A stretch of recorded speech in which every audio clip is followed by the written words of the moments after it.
Everyone welcome to this lesson. इस lesson के अंदर हम स्पेसिफिकली डिस्कस करेंगे regarding the revision and exam preparation attributes related to the unit IG1।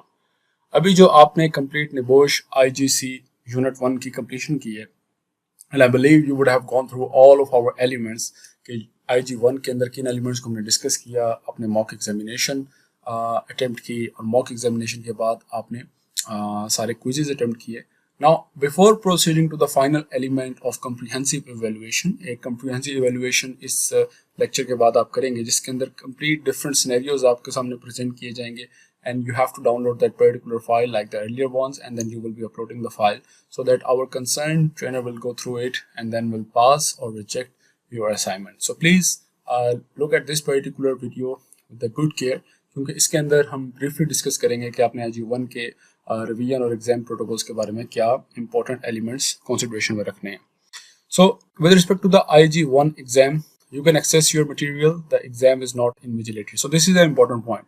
जैसे कि पहले निबोश के एग्जाम में होता था कि प्रॉपर विजिलेशन की जाती थी, अब वो एलिमेंट खत्म हो चुका है। This is a open book exam, right, OBE। तो this is an open book exam जिसके अंदर you are presented with a workplace scenario and tasks you will need to complete. The exam will take 4 to 5 hours to complete with a 24-hour window. So this is an important point for you to understand कि जिस दिन IG1 का exam होगा, आपके पास पूरे 24 hours की window होगी और आपके ईमेल पे निबोश की तरफ से ईमेल आएगी, जो कि जिसके अंदर आपका लॉगिन और पासवर्ड होगा। उस लॉगिन और पासवर्ड को यूज करते हुए आप निबोश के पोर्टल पे लॉगिन करेंगे और अपना एग्जाम डाउनलोड करेंगे। जब आप एग्जाम डाउनलोड कर लेते हैं तो आपके पास 24 घंटे हैं कि आपने उस एग्जाम को वापस अपलोड करना है। एग्जाम की जो लेंथ है, IG1 के एग्जाम की जो लेंथ है, ये तकरीबन 4 से 5 घंटे आपके टोटल कंज्यूम कर सकती है from the starting to the very end, right. So you have a good amount of time. आपके पास अच्छा टाइम है 24 आवर्स का कि आप कंप्लीट ओपन बुक एग्जामिनेशन के गाइडलाइंस को मद्देनजर रखते हुए, अपने ट्रेनिंग मटेरियल को गो थ्रू करते हुए, अपनी बुक को गो थ्रू करते हुए इसको अटेम्प्ट कर सकते हैं।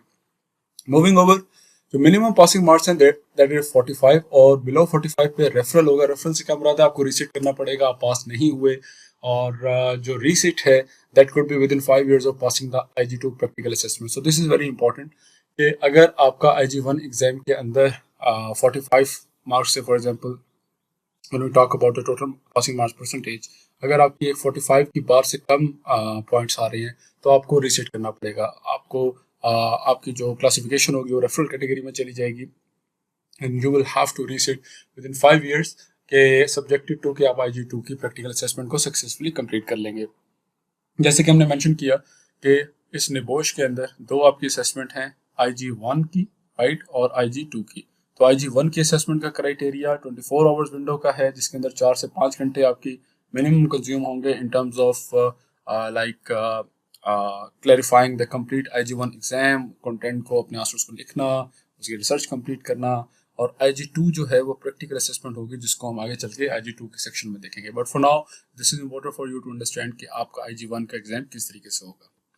मूविंग फॉरवर्ड जी, आपको रिवीजन टिप्स कुछ ये हैं कि आपने कॉन्सेप्ट रिवाइज करने हैं और आपने अपना जो नॉलेज है उसको टेस्ट करना है with the summary of each element. Different आप इसके अंदर कार्ड्स बना सकते हैं, क्यू कार्ड्स बना सकते हैं, की इन्फॉर्मेशन, टॉपिक फोकस कर सकते हैं। और आप निबोश की जो गाइडलाइन सिलेबस है और RRC का जो ट्रेनिंग मटेरियल है वो इन्हीं गाइडलाइंस को फॉलो करते हुए डेवलप किया गया है। आप उसको बार बार प्रैक्टिस कर सकते हैं। तो प्रैक्टिस एग्जाम क्वेश्चन, जैसे कि हमने अपने डिफरेंट लेसन्स के बाद मॉक एग्जाम रखे हैं, सिमुलेशन प्रोजेक्ट रखे हैं, कंप्रिहेंसिव एवैल्यूएशन रखी है, उनका मकसद यही है ताकि आपको बार बार इतनी तैयारी कराई जाए so that you have a good understanding कि आपने किस तरीके से फाइनल एग्जाम को अटेम्प्ट करना है।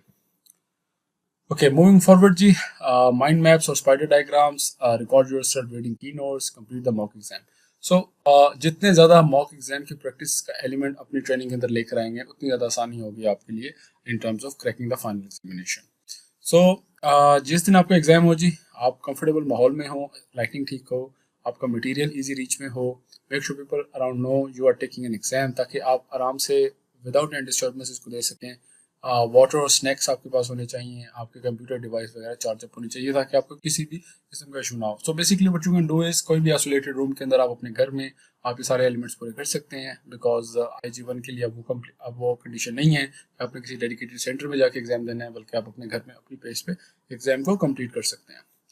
तो जिस दिन एग्जाम होगा जी, सुबह UK टाइम के मुताबिक 11 बजे आपकी जो फाइल है अपनी बोश की वेबसाइट पे अवेलेबल होगी, आप लॉग इन करेंगे और उसे डाउनलोड कर लेंगे। तो 24 घंटे का टाइम होगा आपके पास, 4 से 5 घंटे मैक्सिमम लगते हैं इस वर्ड को कंप्लीट करने में, और 3000 वर्ड्स से ज़्यादा रिकमेंडेड नहीं है लिखना। तो आपने अपने टाइम को बहुत सही तरीके से मैनेज करना है, अपने मटेरियल के साथ सिलेक्टिव आपने रहना है। ये ऐसा नहीं आपने करना कि बहुत ज़्यादा आप स्ट्रेस में चले जाएँ और बहुत ज़्यादा एक्सटेंसिव एट्रीब्यूट में चले जाएँ जिसका कोई फ़ायदा नहीं होता, क्योंकि जो नंबर काउंट एक एलोकेट की जाती है उसका पर्पज़ यही है कि पार्टिसिपेंट को क्लियर एक्नॉलेजमेंट मिल रही हो कि किस स्टैंडर्ड के अगेंस्ट आपकी इवेलुएशन हो रही होगी। तो जितने ज़्यादा आप रेफरेंस भी इसके अंदर इंक्लूड करेंगे, ये भी आपके लिए बहुत ज़्यादा फायदेमंद होगा। मूविंग फॉरवर्ड जी, approaching the question, show what you can do with your knowledge, use your knowledge to solve the problem, familiarize yourself with relevant notes, visualize the scenario. This is a very important. देखें, जब आपके सामने एक scenario रखा जा रहा होता है तो उस सिनेरियो को कोशिश करेंगे पिक्चर करें और सोचें कि अगर आप इस सिनेरियो को रियल टाइम एनवायरनमेंट में ऑब्जर्व कर रहे होते तो आप कैसे करते हैं।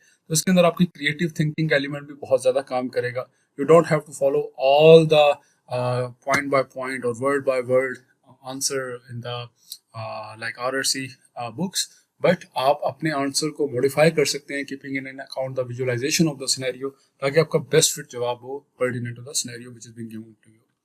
सो मूविंग फॉरवर्ड जी, सबसे पहले आपने सिनेरियो रीड करना है, फिर टास्क को देखें या क्वेश्चन को देखें, उसका मार्क्स देखें ताकि आपको आइडिया हो जाए कि आपने इसके अंदर कितनी डेप्थ, कितनी एनर्जी, कितना टाइम लगाना है।